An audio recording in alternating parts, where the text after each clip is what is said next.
আজকে সারাদিনই আমাদের এখানে বৃষ্টি হচ্ছিল, ঝুম বৃষ্টি। তো মন চাচ্ছিল হঠাৎ করে যে একটু গ্যাস্ট্রিক খাই।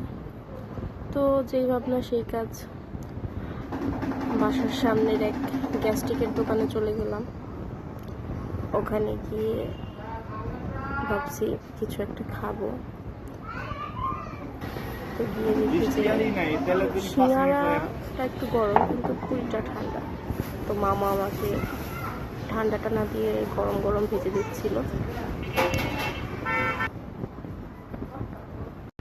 তেলের চেহারা দেখে বুঝে গিয়েছিলাম আজকে আমার পেটের কি অবস্থা হবে। কিন্তু সবসময় তো আর পেটের চিন্তা করলে হয় না, মনের চিন্তাটাও করতে হয়। বৃষ্টি নামলেই আমার এগুলো খেতে ইচ্ছা করে। কেন ইচ্ছা করে তা আসলে জানি না, কিন্তু এইসব ভাজা পোড়া একটু ভালো লাগে। খিচুড়িও খেতে মন চাচ্ছিল, কিন্তু রান্না করাটা ভাল লাগে নাই। তাই ভাবলাম শর্টকাটে একটু গ্যাস্ট্রিক খেয়ে নিই। তো মামা সুন্দর করে পুরিগুলো ভাজতেছিল। আমি বললাম যে বেশি একটাই করার দরকার নেই, হালকা সাদা থাকতেই তুলে ফেলতে। অন্যান্য দোকান থেকে আমাদের কলোনির মামার এই দোকানের পুরিগুলো একটু বেশি মজা লাগে আমার কাছে।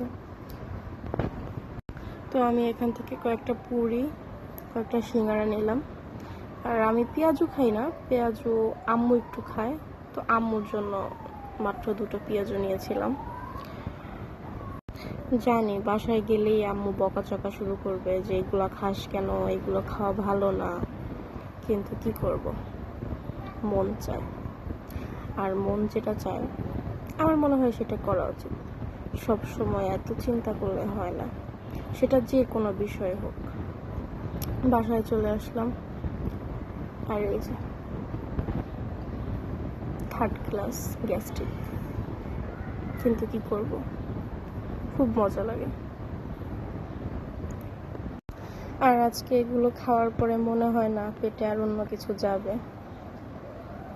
লোসেকটিল খাওয়া লাগবে, কিন্তু তারপরেও দিন শেষে এটাই মজা।